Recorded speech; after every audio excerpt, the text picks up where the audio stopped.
डर की दास्तान में आपका स्वागत है दोस्तों। आज की कहानी है ऐसे जंगल की जिसमें पीछे देखना मना है। अगर देखा तो फिर कभी कोई वापस नहीं आता। तो तैयार हो जाइए दोस्तों, डर के रोमांच से परिचित होने के लिए। लेकिन प्लीज लाइक और सब्सक्राइब करके अपना सपोर्ट दिखाइए दोस्तों। चलिए शुरू करते हैं। गांव धनपुर के पास एक पुराना जंगल था। लोग उसे परछाई वाला जंगल कहते थे। बचपन से बुजुर्गों की एक ही चेतावनी सुनाई देती थी कि जंगल में जाओ तो पीछे मत देखना, चाहे कोई पुकारे, चाहे कोई कदमों की आहट सुनाई दे, बस मत देखना। लोग कहते थे कि कई साल पहले उस जंगल में एक तांत्रिक की मौत हुई थी। मरते वक्त उसने शाप दिया था कि जो भी उसकी भूमि में कदम रखेगा और पीछे देखेगा, उसे वहीं की परछाई पकड़ लेगी। गांव के बहुत से लोग लापता हो चुके थे, जिनकी लाशें कभी नहीं मिली। 3 दोस्त अजय, नीरज और सूरज शहर से गांव घूमने आए थे। रात को हिम्मत दिखाने के लिए उन्होंने जंगल जाने का फैसला किया। गांव वाले बहुत मना करते रहे, पर तीनों ने मजाक में ले लिया। अरे ये सब अंधविश्वास है, भूत वूत कुछ नहीं होता, अजय ने कहा। रात को टॉर्च लेकर वे जंगल में दाखिल हुए।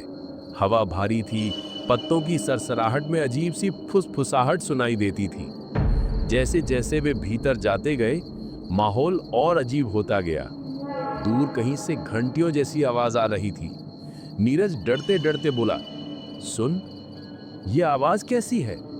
अजय ने हंसते हुए कहा, शायद किसी जानवर की, चलो आगे चलते हैं। अचानक सूरज को साफ आवाज सुनाई दी, सूरज पीछे देखो।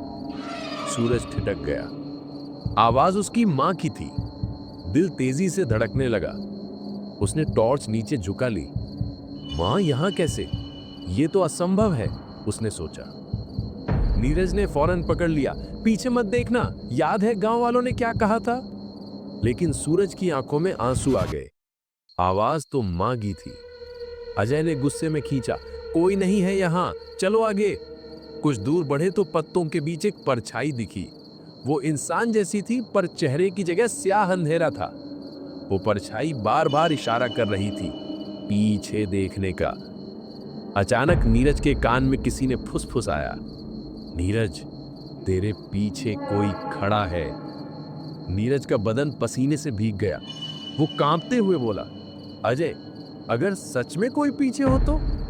अजय चिल्लाया, कुछ नहीं है, पीछे मत देखना वरना मर जाएंगे। लेकिन इंसान कब तक डर को रोक पाएगा?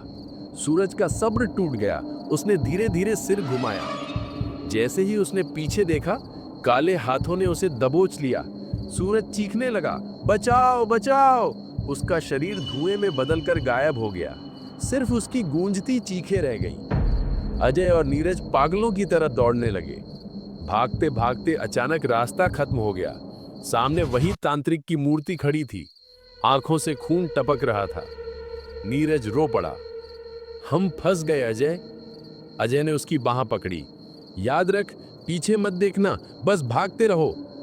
लेकिन तभी किसी ने नीरज को उसके पिता की आवाज में पुकारा, बेटा नीरज, इधर देख। नीरज बुरी तरह कांप गया और जैसे ही पीछे देखा, वो भी परछाई में समा गया। अब अजय अकेला बचा था। उसने आंखें बंद कर ली और भागता रहा। सुबह गांव वाले उसे बेहोश हालत में जंगल के बाहर पाए। आज भी अजय पागल हो चुका था। वो बस यही दोहराता, पीछे मत देखना वरना वो पकड़ लेगा। गांव वाले कहते हैं कि आज भी उस जंगल में कदमों की आहट सुनाई देती है। अगर कोई पीछे देख ले तो बस उसकी चीख ही सुनाई देती है, लाश कभी नहीं मिलती। दोस्तों, अगर आप बताना चाहते हो कि मैं नेक्स्ट स्टोरी किस टॉपिक पे लाऊं, तो आप कमेंट कर सकते हैं। और अगर आप अपनी स्टोरी मुझे इंस्टाग्राम पर भेजना चाहते हैं, तो लिंक चैनल डिस्क्रिप्शन में मिल जाएगा।